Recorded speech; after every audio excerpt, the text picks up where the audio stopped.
welcome to the RYLACast, the official podcast of Camp RYLA, Rotary District 5810. I am Greg Tepper, sitting in my home in an undisclosed location, sitting in his palace, which you can see on top of a hilltop if you're at the right part of the DFW Metroplex. He is the man they call Josey. He is Andrew Josey Utz. Well, hello, Greg. Hello. I'm waving to you from my window. Thank you. That makes me feel like we really are together recording this podcast together. And we're back. We're back. Remember us? It's been a minute, and I would tell you that I have a great excuse for not having a podcast for the past spell of time, but I don't. We just kind of didn't do it. The world was kind of I would say the world had other priorities at the moment. Yeah, I would say if I can spin this that let's go to the spin zone. It is okay. There are times to focus on yourself when you really need to kind of look inward and let life go by, and that was one of these times. Is that now? Can we edit this out, or is that in? No, that's perfect. I'm not going to do any editing of this podcast at all. Okay, perfect. Which, is in line with us. So we're back for what we're just going to, what we're going to call this? We're going to say this is the second season of the RYLAcast. That's what we're going to do. Second season. Yeah, it's season 2. We got renewed. Nice. And so we're back. And look, a lot's happened since the last time we all got together and talked, including camp happened, and I'm using air quotes. Camp happened in the form of RYLA, the first ever digital version of camp. And I know you were involved in it. I know I was involved in it. It was kind of all hands on deck. I thought it was pretty good. I thought it was really good. And RYLA stands for Rotary Youth Leadership, Education, and Development. Ooh, so I like that. We love our acronyms here. Yes, we do. If there's one thing RYLA loves, it's acronyms. But yeah, I thought that. How do I want to put this? Because I talked briefly with our guest today is Maddy Reed, and I talked with her about this, and I think we both agreed that look. I don't think anybody is saying that we are going to cancel camp forever and we're just going to do this online. I don't think anybody's suggesting that. I think what we are saying is, in a pinch, this is pretty darn good. This is a pretty decent stand-in during obviously unprecedented times. Absolutely. And proof that quality leadership building, I don't know if that's not the right term, but leadership development can push forward in these unprecedented times. And Josey, I'm just so glad you mentioned that. I'm just so glad you mentioned the idea of flexibility, because that's what I want to talk about today. As a perfect segue into our big segment. It's a perfect segue, man. It's like we planned it, and we actually didn't. I should say. You guys think that we planned this podcast? Come on, we're just turning on the popular belief. We're turning on the recording and just talking. But I do want to talk about flexibility in leadership, because I feel like over the course of the last year, with the pandy, as the cool kids are calling it. That's the cool short version of pandemic. Because of that, everybody has had to alter their lifestyle. Everybody has had to alter the way that they go about their business, in small ways and in big ways. And I think it's really brought into focus the leaders who are able to adapt and the leaders who are able to be flexible. And I think that, and this is me, and I think I speak on behalf of a lot of people who are involved in the RYLA program, who I think we all have similar wires in our brain. I think we are all people who like a plan. Is that fair to say? Yeah, that's fair to say. I would say that most RYLArians like to look, like to know what's on the docket for the day, what we're planning to accomplish, how we're planning to accomplish it, et cetera, et cetera. Obviously, and I think that the RYLA program is a perfect embodiment of this. It doesn't always go to plan, and by doesn't always, I mean extremely rarely goes to plan. But I think that what you saw with RYLA is a perfect example of the value of being adaptable, the value of being nimble. I like that word, and the value of being flexible in these times. And I think that when we think about flexibility, as far as leadership is concerned, I think that we think of just like, oh, we can change our plans if we need to. That, for example, I think what we think of is, Josey, to use this podcast as an example, normally you and I get together in a studio and we talk into microphones looking at one another. We are accomplishing the same thing by the miracle of the internet, and that is our flexibility, right? Right.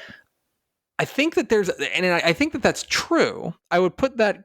I think that is like from a functional perspective. That type of flexibility is important, which is we are at point A, we need to get to point B, but there's a roadblock in the way. How can we find a way around it to actually physically get to point B? But in looking around and trying to find some interesting articles on flexibility and leadership, I happened across this article on for the Center for Creative Leadership. So I would say that they really nailed the naming convention there. So they list 3 types of flexibility as a leader that will help you adapt to change. One of them is cognitive, okay? And I think that that's probably what we're talking about more from the like actual physical way of doing things, of like, we have to think differently. We have to find a way to accomplish what we need to. How can we do that? How can we be flexible in a cognitive way? How can you be flexible in an emotional way? I think that's a really interesting thing to think about because, let's use the pandemic as an example. I think that has obviously changed the way that a lot of people are operating upstairs, so to speak. And I think that you have to be able to be flexible to accomplish your goals. Be flexible emotionally and understanding, vary your approach to dealing with emotions and others' emotions as well. Are you going to be able to go through and not treat everything? I think one of the things we think about with leadership is we have the people that we are quote unquote leading, and it's easy to think of them as just, okay, well, these are people who are just going to do what I say. Well, there are certain ways of going about it to make sure that we are able to take into account their emotions and where they are from a comfort level, and being comfortable with the process of transition and kind of giving and taking between the leader and the people who are experiencing those emotional changes. So I think that's important. The other one they list is something I thought about is dispositional flexibility, which is, they say it's the ability to remain optimistic and at the same time realistic. Which I think is interesting. And I think that there have been times during this pandemic, I think it's easy to say that there's an easy way to be pretty pessimistic. Just turn on the internet. Right. But how can you go about it, and how can you operate in a way that is going to remain optimistic, right? Because I think it's important for leaders to be, not necessarily, I don't want to say put on a brave face, because I think that, feel your feelings and however you're going to.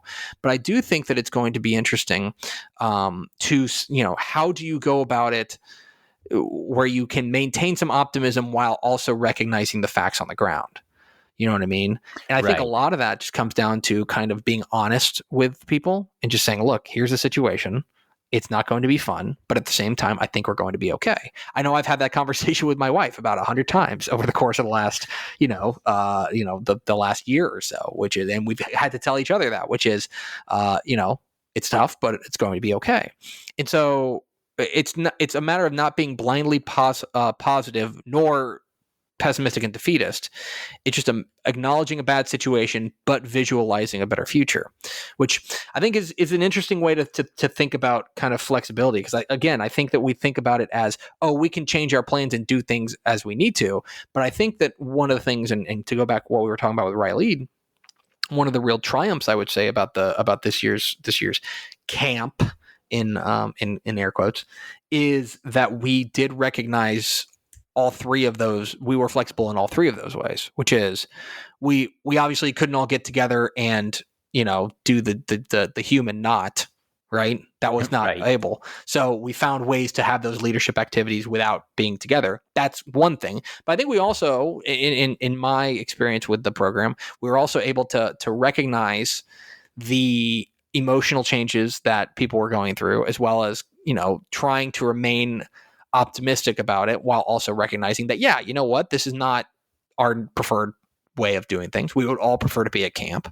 But I think that flexibility really shone through with examples with RYLA. And I think it's a good example of the value of flexibility in leadership.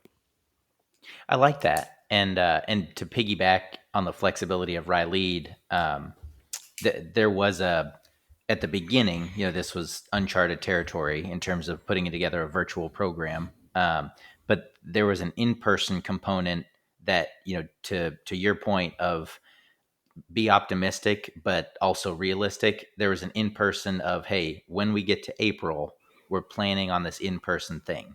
And as the program progressed, realism set in, and that wasn't possible. So it's that idea, if I can just piggyback on the, flexibility is not like one decision. It's a continuous improvement, if you will. Yeah, I think that's right. So there you go. That's what I have to say on this podcast. Let's go talk to somebody who has more things to say. The person who bullied her way onto this podcast, Maddy Reed, joins us. She's our guest on the RYLACast, if you stay with us.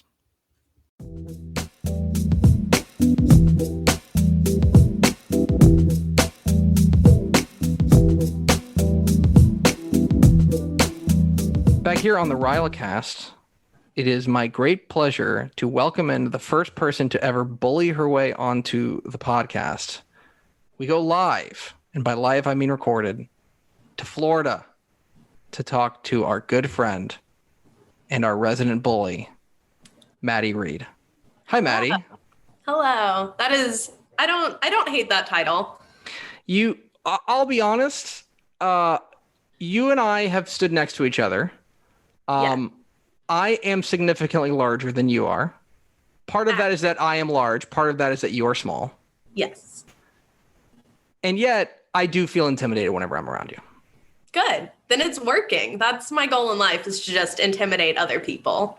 And the way you got onto this podcast is, and for those who don't know, at the final module of the RYLA, the wonderful online version of camp, let's say. Yeah. You were the head honcho there. You were running the show. Mm-hmm. I was the keynote speaker. Mm-hmm. And afterwards, you decided to, just air me out. That's what you decided to do. Yeah. Yeah. Sometimes you got to do what you got to do to get where you want to go. Look, if there's anything that we know about RYLA, it is about empowering people, and you empowered your way onto this podcast. So welcome. Thank you. Thank you. But now you got to provide us with content. And so that's why you're here. Yes, exactly. So the question we like to start these types of interviews with is a vague one, but tell us your RYLA story. How in the world did you get involved with this crazy group of people? Yes. So I went to Plano East Senior High with Plano. I believe at that time it was Plano Sunrise Rotary that was sponsoring us to go to camp. Went to camp in 2014. My cabin didn't quite clique. I wouldn't say that we were like the it cabin, because, you know, like every year at camp, there's like that cabin that like wins everything. And you're like, okay, cool. I get that. That was not my cabin that year. And I wouldn't say that I got it immediately. It was kind of like chilling through camp, and I was like, this is cool. Like, I've been to summer camps, and this is like kind of like summer camp, but also like kind of like school. And so it was a little bit of a mix of both. And I was like, okay, not wrong. Right. You know, yeah, I was like, right. I see the hype. Okay, this is cool. And then applied to be on advisory. Crickets, heard nothing, and was like, okay, cool. I did my 1 year. I was done.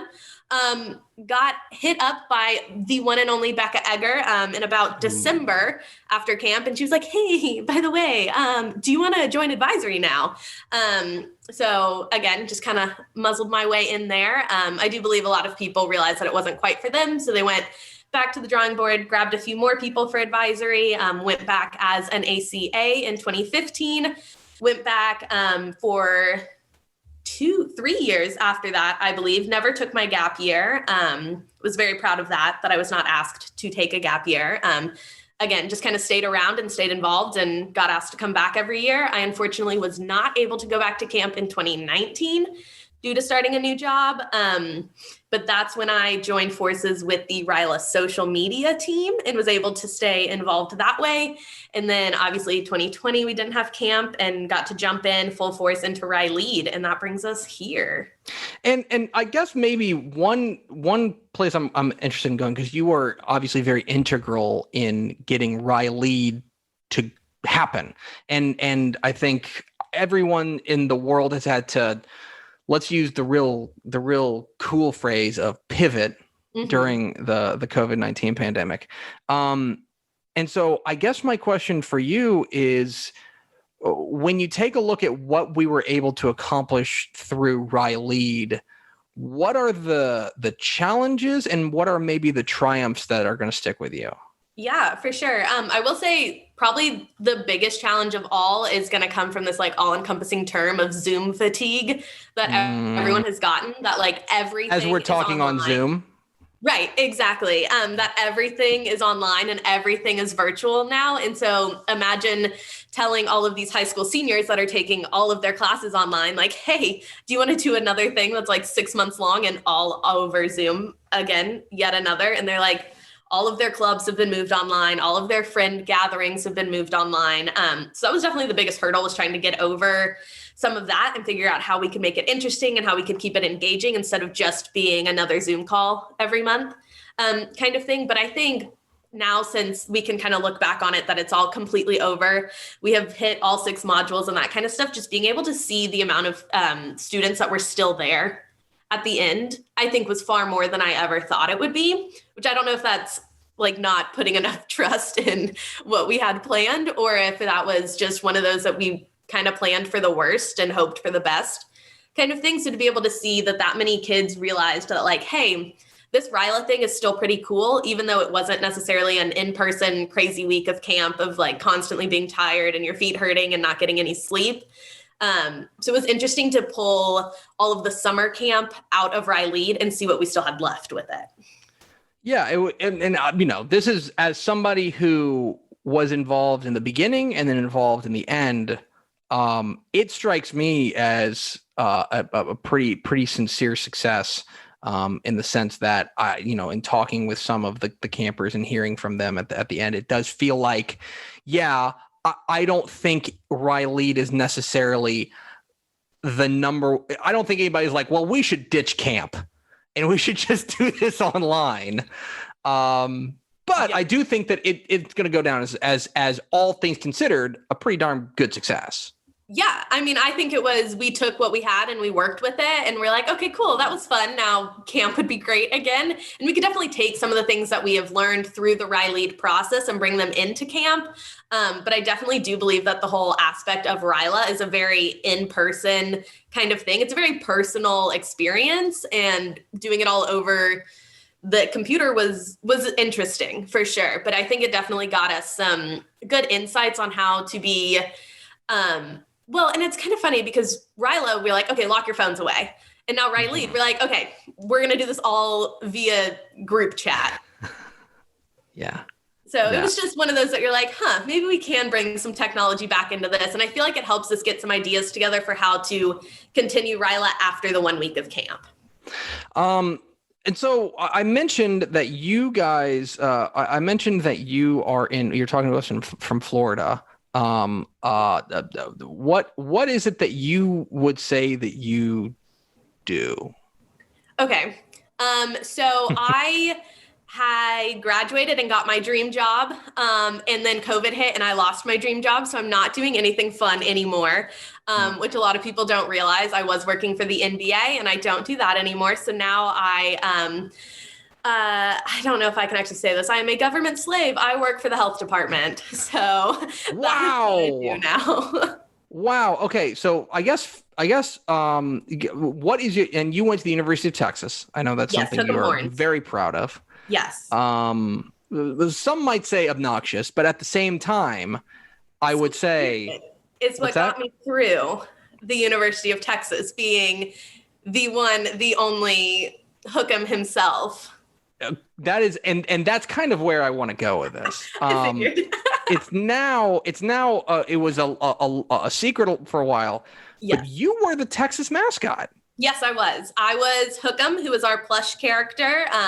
Lovely longhorn on 2 legs, not to be confused with Bevo, who's the one who walks on 4 legs and smells like a cow. 2 completely different things. Yes. And also the much lesser known air horn, which is our inflatable character. He is 9 feet tall. He also walks on 2 legs and does not smell like a cow. And so I have so many questions about that, but I guess, one thing I think is great is that one thing I've noticed is that there's a lot of Aggies in RYLA, a lot of Aggies. There's also a lot of Longhorns though. We're just not quite as obnoxious. Ooh, wow. Okay. Yeah, I'm going to go there with it. Let's continue this. Let's get this. Camp 2021 is going to be just like everybody coming together and be like, I've got an online beef with you and now we're going to settle it. Exactly. That's what I'm here for. And so, I guess one question I like to ask people who come on the podcast is why stay involved? Look, you're in Florida. Mm-hmm. You are successful. You have gotten a lot out of camp, obviously. I think that is fair to say. Yeah. Like, what's the incentive for you to stay? Why don't you just kind of high five everybody and go your own way? Like, what's keeping you coming back? I will say it's really the only place in the world that I get called a food czar. So that's kind of fun. I do it for the title.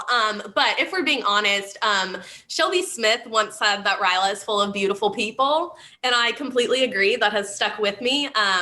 That the people in RYLA, yes, well, we are all very great looking. This is an audio podcast. They don't know what we look like right now. But the fact that we are all like beautiful on the inside kind of thing, and that it's just good people and good company. And it's one of those that like, sometimes going through high school, you have high school friends and then you're like, okay, you go off to college, you have college friends, and then you like move across the country and you're like, well, okay, cool. That was fun. But RYLA friends are one of those that like have kind of been through every stage of life, I feel like, with each other. And granted, we're not all the exact same age. So some of us are younger, some of us are older, and we go through these different stages of life and we're able to help everyone else through it. And it's just the people. Whereas like coming out of high school, all of my friends were the girls that I was on the softball team with. And we're like, cool, we had like one thing in common that was pretty surface level, and then that was it. And in college, it was my sorority sisters. Again, one thing in common, but kind of surface level. So going RYLA, we all have pretty much surface level. There's not much that's in common about all of us, except for the fact that we kind of went to high school in the North Dallas area. Mm-hmm. That's really about it. It is, and I think the other thing, and something that always strikes me is you never, with RYLA, you never have to question why someone's there. Like, right. You never have to question like their intentions that like, and I don't know what sorority you were in. If you want to shout them out real quick, but like there you go. There are people who like join Greek organizations because it's a good networking tool and because it's a good way of staying involved. It's good for your resume, right? Mm-hmm. Yeah. Like, I think one of the things that, and especially, for and yes, that's not to say that RYLA is not good on your resume, but one thing that's always struck me about that's made camp special and made this organization special is that like everyone's intentions are pretty darn pure of like, yeah, like we got something from this program and we want to pay it forward. And that is something that has always been very, it's made staying involved an easy choice. You know what I mean? Yeah, for sure. And because like you said, people aren't there to just like go through it and get out and get the name of it. Because if we're being completely honest, there's a lot of people out there that have no idea what RYLA is at all. I mean, yes, it is a great like networking tool and that kind of thing, but it's, again, like you said, it's not quite the same as putting like your college on your resume or like that kind of thing. It's not quite, the name isn't quite worth all of the work that goes into it, but so much more of it is worth it. So I want to give you a couple of things here to close things out. First and foremost, you mentioned that you're involved with our social media. Yes. With RYLA's social media. Can you teach me social media? No, I know nothing about it. That is the one and only Kristen Helmberger. I love her, and she told me to say that I love her on this podcast, so I got it in there. Her and Katie do a fantastic job with our social media. My one and only job for our social media is actually making the graphics and the captions for the RYLAcast. Okay, so that's it? That's all. Wait. So you have been as involved with the RYLAcast as basically me and Josey have been. Yes, I would like to say. That's why I was kind of hurt that like I listened to every episode before it even comes out. I listened to it 2 or 3 times to make these graphics, and I had never once been asked. You're the third member of the team. I think because we just like we were, you know, sometimes, I don't know. Like sometimes you just need to keep your powder dry when you know you got a killer guest, and you're like, all right, we're gonna we'll break glass in case of emergency. You know what I mean? You know, now we're doing that. That's a good save by me. We'll go with one other. I want to give you an opportunity, since you have listened to every podcast, every RYLAcast. At the end of every interview, we do like to give people an opportunity to plug something. Would you like to plug something, Maddy? Yes, I had been thinking about this actually all day. I was like, oh my gosh, I got to plug something. I was like, you're literally our biggest fan. I know. I was like, are they still going to ask me to do that? Because I didn't have to pick a word. I was like, am I still going to have to plug something? I don't know. Amazing. So other than adopting shelter dogs, because I have my shelter potato back here snoring. My plug for today will be growing your own food. I got to go full food czar on this one. Growing your own food, whether it be just like, you know, like a basil or a mint plant or like tomatoes, which are fairly indestructible unless you get fruit flies, then they're kind of done for. But growing your own food is like so worth it, even though it takes forever and it doesn't taste any different than buying at the grocery store. But like mentally, it's worth growing your own food because you're like, hey, man, I produced this and now I'm eating it. Look at me being sustainable. My older brother and his wife grow bell peppers, and they are, as you can probably imagine, called Tepper's peppers. And so finally, I do want to ask you, because I asked you to tell me something that most people don't know about you. And you told me, and I'm just going to read here off of the sheet. Maybe I'm misreading this. It says, I coached softball in Egypt. That is, I'm going to be honest, Maddy, that sounds like a Mad Lib. That is actually correct. So I have done some strange things in my life, going to be completely honest, but most people know about most of them. So about being mascots, working for NBAs, like that kind of thing. Like people just know that I've done some strange things with my life. And so you're like, what's one thing that most people don't know? And I was like, well, I got to think of something pre-RYLA. So well, it wasn't really pre-RYLA. It was the summer after I graduated from high school. I moved to Egypt for the summer and coached softball. Yeah. Sure. One does. Right. Exactly. Lived in Alexandria, coached in Alexandria. It was a 18U junior national team kind of thing. So it wasn't like big deal. Softball is not the sport of choice in Egypt. They are a big soccer country. Mm-hmm. Big soccer, fairly big in handball. And so you like kind of take the least favorite things of both of those sports and throw them into softball. And they're not big fans, gonna be honest, but it was a lot of fun. Were you guys any good? No. Okay. Like, I mean, in playing against other countries, no, not at all. But in your heart. Yes. You guys were number one. Like I said, these girls they all wanted to grow up to either be handball players or soccer players, which in Egypt is not a very fantastic dream for a female, if we're going to be completely honest. It is a very male-driven country. And so just being there, being able to coach girls in sports that was only allowed for girls, Like boys could not play softball. They get their own sport. They can play baseball, but they can't play softball kind of thing. And so I think that was probably the best part about that. It was a very empowering summer. But yeah, lived in Egypt, spoke enough Arabic to know when people were talking about me on the streets and how to ask for the bathroom. And that was it. She's Maddy Reed. She is empowering everyone around her, whether she is a mascot, whether she is running the graphics for this podcast, or whether she is working for the government. Maddy, thanks for being on the RYLACast. Thank you so much.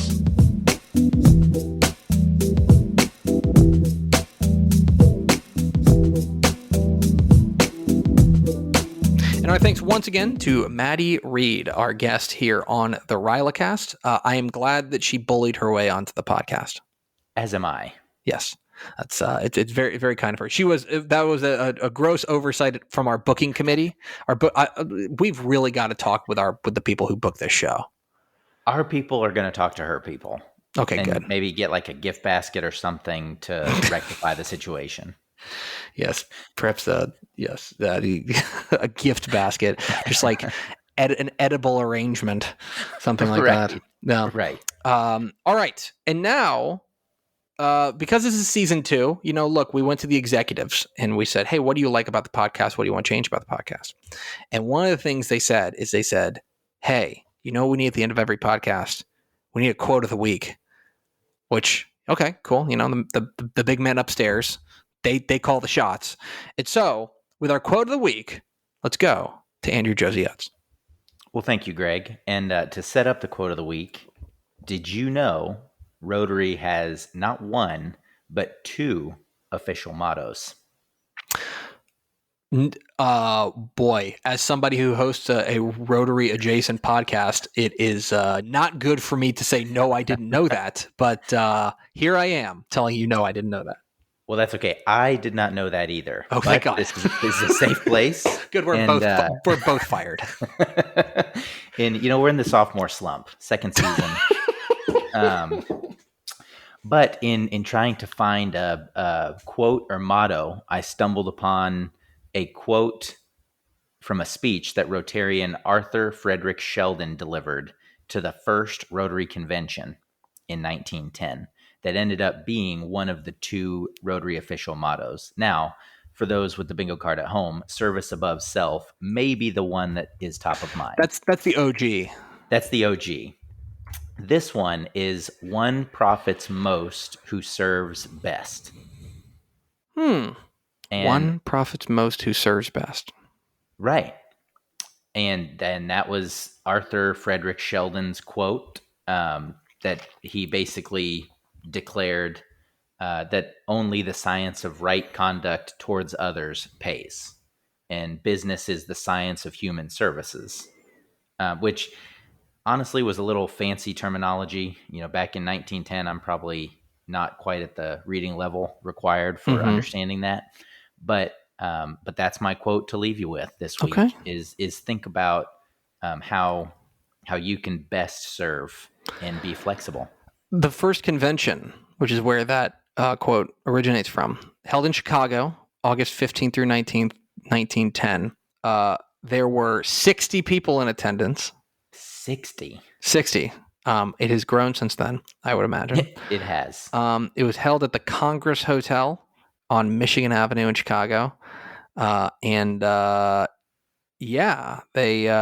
were 14 clubs present. 14 clubs. Yes. So they and the larger clubs did hold more votes. They're saying whenever they were figuring things out, like the Chicago Rotary Club got six votes, which talk about home field advantage. You know what I mean? So right. So there you go. There it is, your quote of the week here on season 2 of the RYLACast. That's going to do it for us. Thanks for spending a little bit of your day with us. If you like this podcast, we hope that you will tell a friend, you will rate and review it. And here with an antiquated way of telling a friend about the RYLACast is Josey. Yes, go ahead and set up a convention with 13 of your closest friends and create a motto that incorporates the RYLACast. What a terrible use of your time.